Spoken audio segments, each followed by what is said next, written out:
प्रधानमंत्री नरेंद्र मोदी ने आज वीडियो कॉन्फ्रेंसिंग के जरिए स्टार्टअप उद्यमियों से संवाद किया।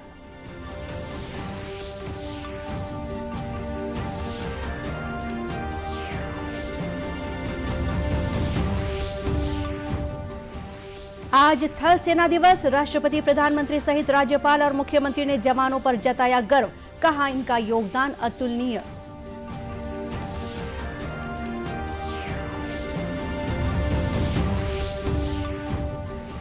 मुख्यमंत्री ने धान खरीदी को लेकर समीक्षा बैठक की, कहा जरूरत पड़ने पर खरीदी तिथि में की जाएगी बढ़ोतरी।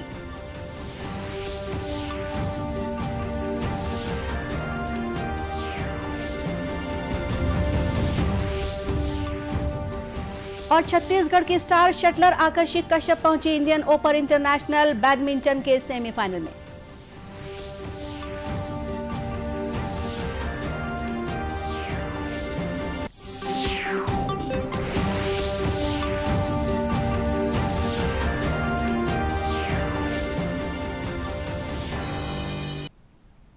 नमस्कार, आप देख रहे हैं दूरदर्शन समाचार। मैं हूं गोपा सान्याल। अब समाचार विस्तार से।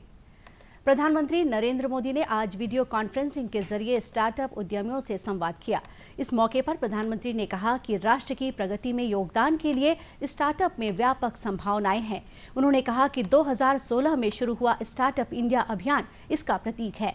सरकार ने स्टार्टअप के विकास और प्रगति को प्रोत्साहन देने के लिए अनुकूल वातावरण उपलब्ध कराया है। इसका देश के स्टार्टअप परिदृश्य पर प्रभाव पड़ा है और यूनिकॉर्न यानी $1 अरब के स्टार्टअप उद्यमों के विकास को बढ़ावा मिला है। भारत का स्टार्टअप इकोसिस्टम आज दुनिया में अपना परचम लहरा रहा है। ये भारत के स्टार्टअप इकोसिस्टम की ताकत है कि वो पैशन से, सिंसियरिटी से और इंटीग्रिटी से भरा हुआ है।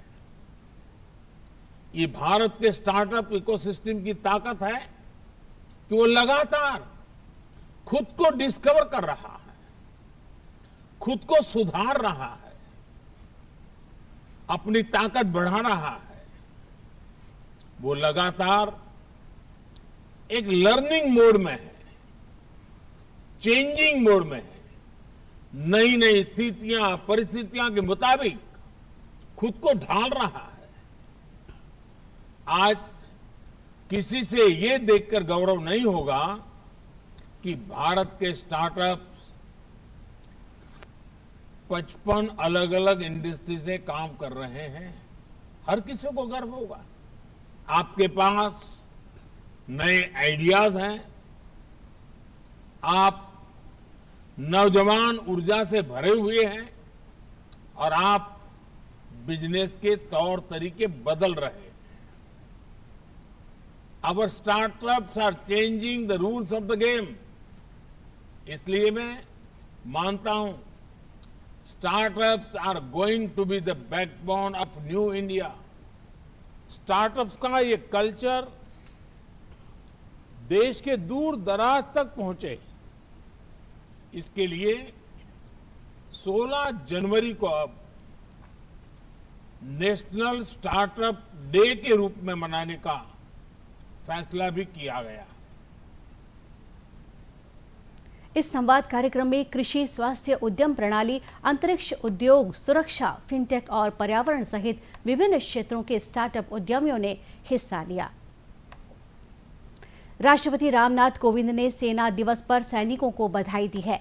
श्री कोविंद ने एक ट्वीट में कहा है कि राष्ट्र की सुरक्षा सुनिश्चित रखने में सेना की महत्वपूर्ण भूमिका रही है।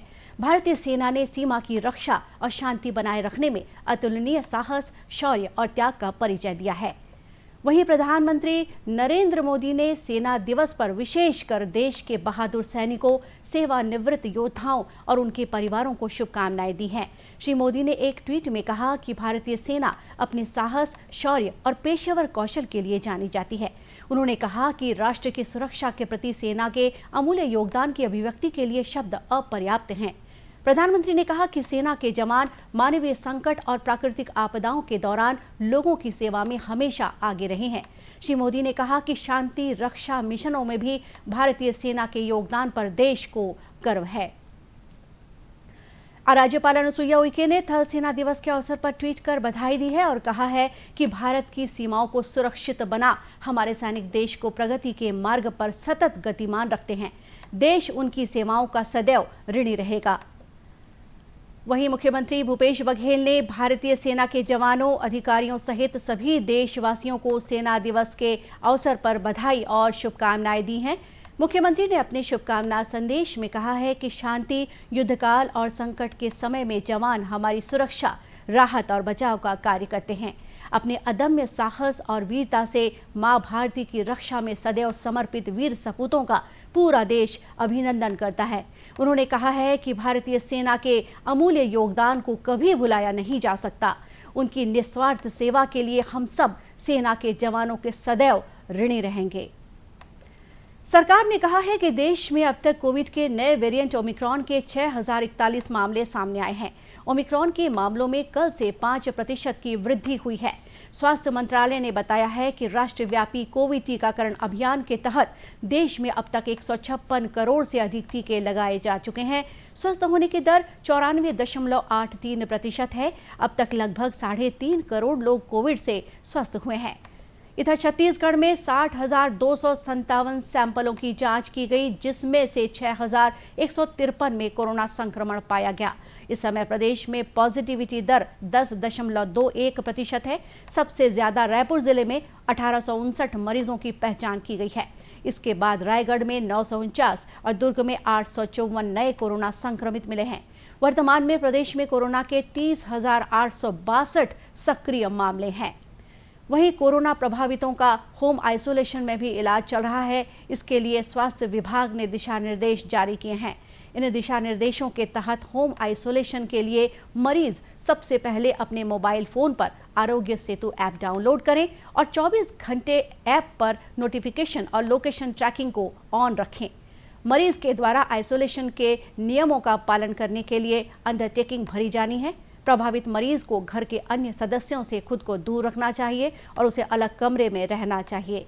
मरीज किसी भी स्थिति में शरीर में पानी की कमी न होने दें। हाइड्रेशन बनाए रखने के लिए जरूरी है कि तरल पदार्थ जैसे सूप, पानी, जूस इत्यादि पीते रहें।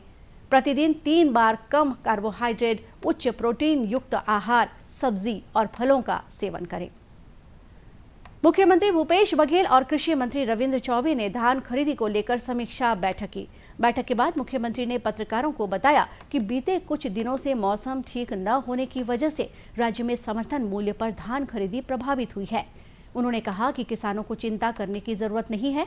मौसम ठीक होते ही उपार्जन केंद्रों में धान खरीदी में तेजी लाई जाएगी। इसके लिए उपार्जन केंद्रों में खरीदी की व्यवस्था को और अधिक विस्तारित करने के निर्देश दिए गए हैं।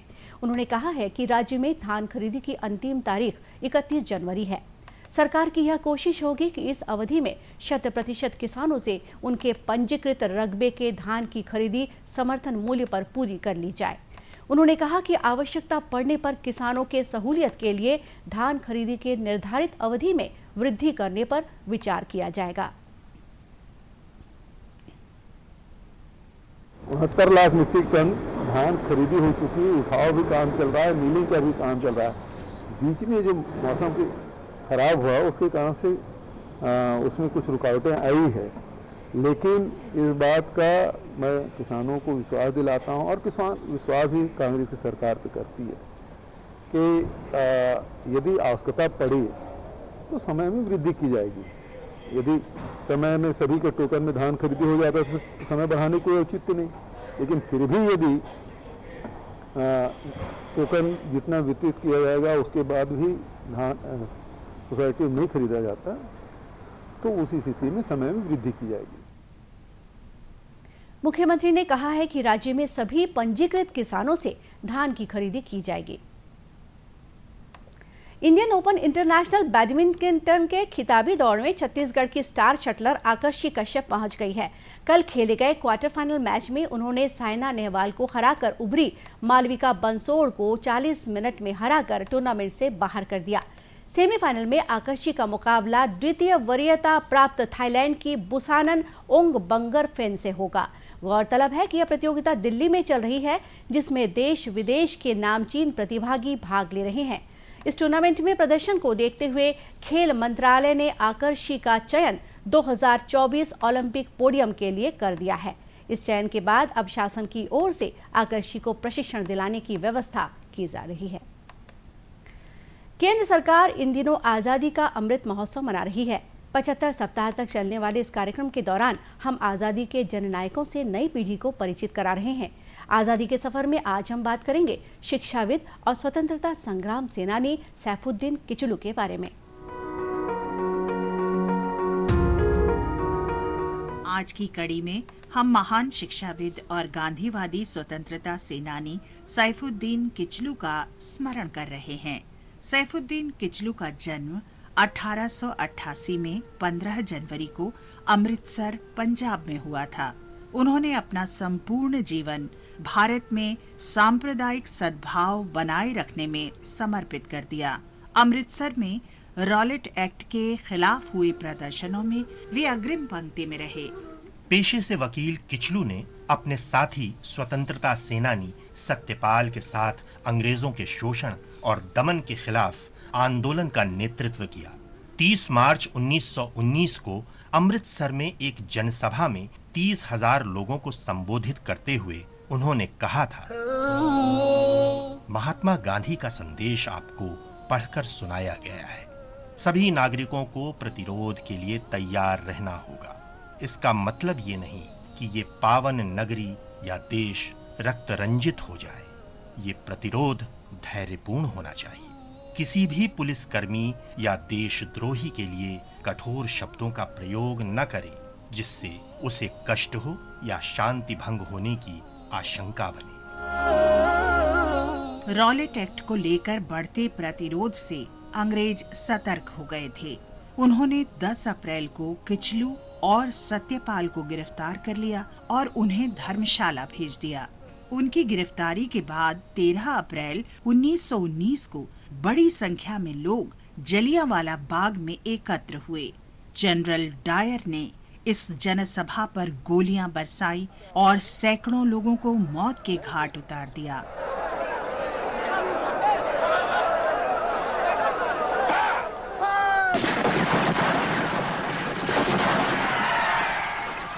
किचलू को दिसंबर 1919 में जेल से रिहा कर दिया गया। किचलू जनवरी 1921 में अमृतसर में स्वराज आश्रम की स्थापना में व्यस्त थे। आश्रम की स्थापना का उद्देश्य था युवाओं को राष्ट्र हित के कार्यों के लिए प्रशिक्षित करना और हिंदू मुस्लिम एकता को बढ़ावा देना। ब्रिटिश अधिकारियों ने किचलू को बार बार गिरफ्तार किया। उन्हें कुल 14 वर्ष जेल में बिताने पड़े। किचलू लाहौर में कांग्रेस अधिवेशन की स्वागत समिति के अध्यक्ष भी थे। इसी अधिवेशन में 26 जनवरी 1930 को इंडियन नेशनल कांग्रेस ने भारतीय स्वतंत्रता की घोषणा की। किचलू भगत सिंह के समर्थक थे और नौजवान भारत सभा में उनके साथ सक्रियता से जुड़े थे। वे जामिया मिलिया इस्लामिया की स्थापना समिति के भी सदस्य थे। 1947 में किचलू ने भारत के बंटवारे का पूरी मजबूती से विरोध किया। उन्होंने पूरे देश में जनसभाओं में बंटवारे के खिलाफ अपनी आवाज उठाई। उन्होंने विभाजन को सांप्रदायिकता के लिए राष्ट्रीयता का समर्पण बताया।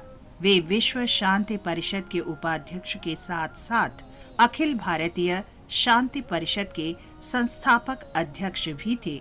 उन्हें 1952 में स्टालिन शांति पुरस्कार से सम्मानित किया गया।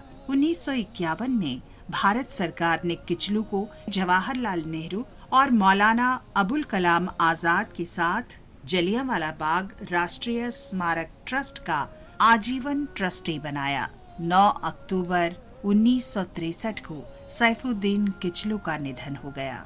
इस महान राष्ट्रवादी को हमारा नमन।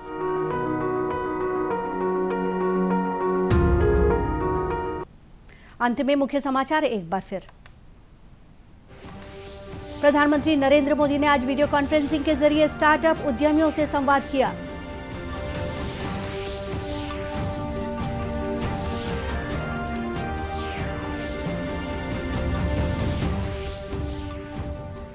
आज थल सेना दिवस। राष्ट्रपति, प्रधानमंत्री सहित राज्यपाल और मुख्यमंत्री ने जवानों पर जताया गर्व।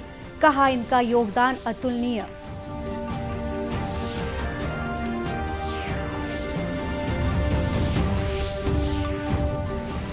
मुख्यमंत्री ने धान खरीदी को लेकर समीक्षा बैठक की, कहा जरूरत पड़ने पर खरीदी तिथि में की जाएगी बढ़ोतरी।